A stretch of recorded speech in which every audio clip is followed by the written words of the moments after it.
was doing where I was? Oh yeah, stainless.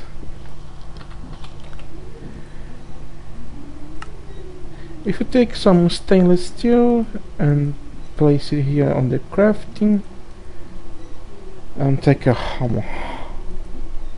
Let's take a hammer and whack it. We have our small stainless steel gear. So let's pick a lottery. Let's pick 12. Because there is some recipes I want to make. Did you remember that I always had trouble because of my screwdriver was always getting destroyed? Oh well, now we have an electric screwdriver. Yay! And following the recipes of change of most of the electric tools, it now requires small stainless gears instead of large. We are just missing one thing, that is this long rod. As you know, you can get rods by many ways, but then when you get 2 osmium rods, on my case, you can just simply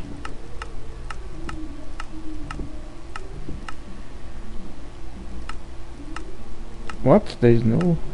Oh, there's just place 2 rods in each side, a hammer in the middle. You're gonna get a long rod, and long rods are used for a lot of recipes now. But in this case, I'm just gonna make some of this, so I can make my electric screwdriver of osmium durability, which should last a long time. We can also use it to make the jackhammer, but different from before. It requires those springs now and the rod. In the past it was different, and the string is just a long rod in the plate bender with a circuit of 1. No.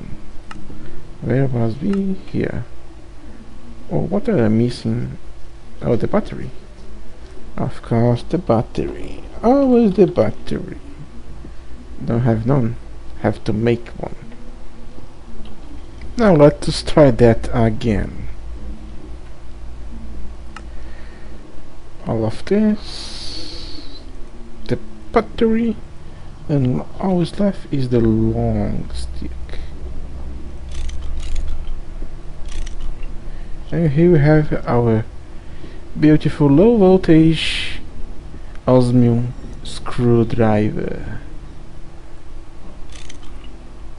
Ta-da-da-da-da. Now this one will last a long time once it's charged. So let's place the charger right here. Wow. Moving on. Let's grab some material to make a next new thing. Let's take, let me see. Greg have added his own arrows. So now we can make arrows of almost any material. Let's take for example diamond. Why? Because I have a lot to spare. Simple as that. We cut and I fire and we got some diamond arrowheads. So let us make some. Well, of course you probably don't wanna waste your diamonds on here, and you could do the same thing with other materials like tin or steel. Let's make steel. As you can see here, with the same process we can make steel arrowheads, but there is also another way to do that. It's using the fluid solidifier to turn liquid steel and other stuff into the arrowheads. And this is actually very important, because this is the most valuable way to make arrowheads from metal, because doing this you're gonna get 4 heads instead of just one. So it's a lot better to do this on here. You can also use the press and some glass to make the empty glass arrowhead, which you can fill with potions at your desire, like poison, weakness, and other stuff. And that show you how you're gonna assemble them. Just the classic stick, feather, and the head, and you get one diamond arrow. Oh my, such expensive. So let's try this, shall we? Let's grab our bow.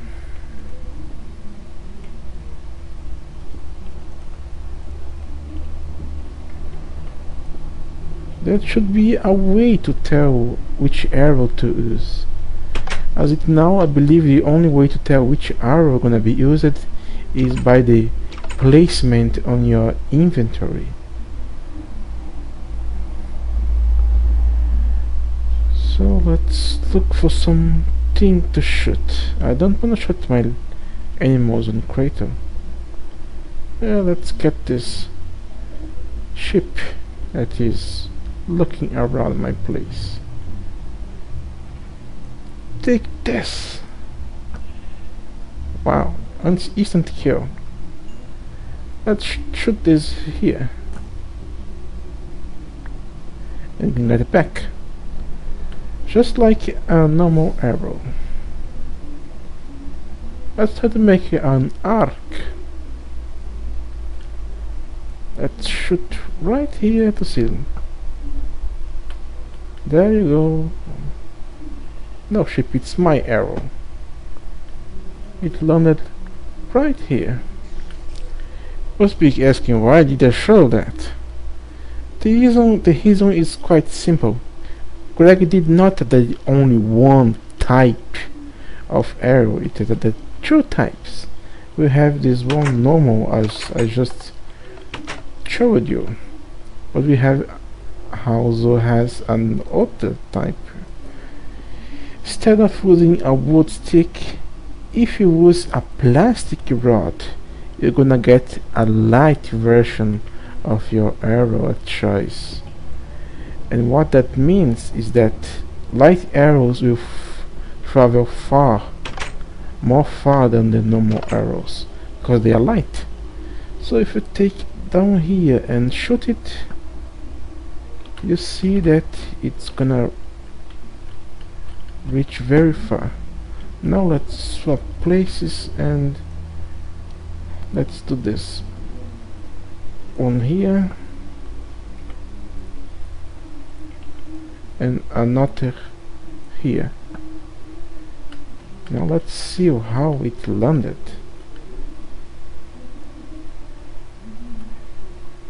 And you see that the light arrow actually hit here,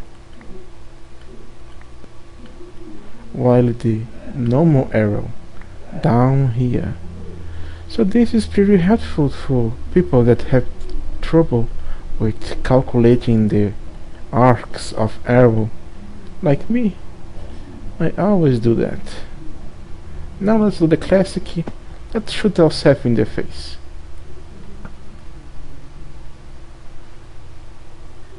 And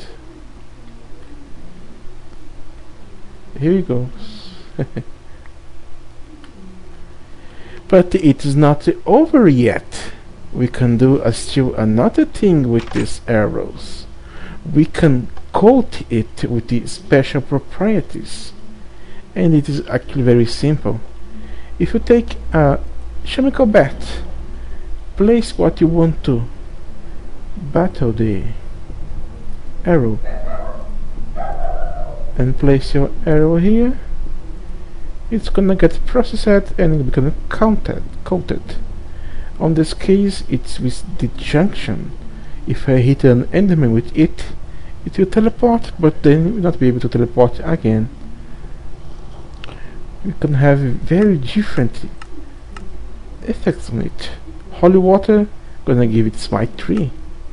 Molten blaze will give fire aspect so it can set things on fire. Mercury, usual soul.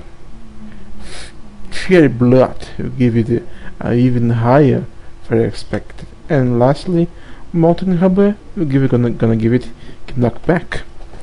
So if you make a rubber arrow and give it more knockback, then the thing make you go all the way back. Well then, let's see if I forgot anything else. Greg has another tool, the buzzsaw. It's actually very simple to make it. Just the buzzsaw itself is a little expensive in the beginning. Using 4 rods, the hammer, the file, the wrench, and the cutter to make this thing. This can and should be used into the crafting of recipes that normally require the saw or the chainsaw. As the tooltips say, it's not suitable to harvesting blocks, meaning it will take double damage if you do so. But if you use in the place of the chainsaw and the saw, it's gonna last more than it then. So there is no replacement for the chainsaw on crafting. Remember, crafting. Another thing you're probably gonna notice very soon is that some recipes have changed. Previously you can make tools with this single wood stick. This is no longer possible. We are back to the old tech where metal tools require a metal handle, and some tools require a specific tool handle to be assembled. So keep that in mind. And we also have that multi ingot, quintuple, and all the rest. What this is used for? For now, nothing. It's just to save space. But we already had crates, and they don't seem we can create the quintuple. So I don't know why I should make this. It's up to you to decide. Now it seems that the previous useless amber had gained a nice function and is now also a gene that's generated by CrackTech. Let's just run here so I can get some amber that I have here. It have silk touch. If you make here a tool of amber, you're gonna have silk touch, so you can get your precious ore. But as you can see, it don't have much durability, and they are extremely slow. So make it only if you really need it. As you can see, it's gonna take forever to mine anything with it. Another thing that he had added, but I cannot show you on the Kirara, is a function to the CrackTech axis like timber. And because Kirara is a hard mode server, you can expect that feature is disabled. If you make any axe like vanilla using the normal CrackTech recipe and try to harvest a tree, it will gonna work normal, or so plain. However, if you make a CrackTech axe and harvest a tree with it, it's gonna fall everything.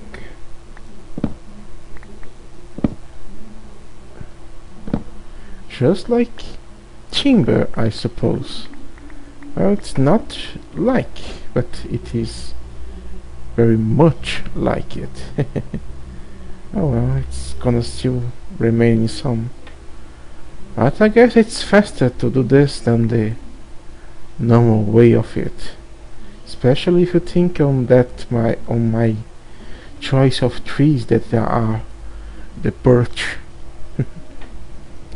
Now let's just show this little thing I have here, and I have to say,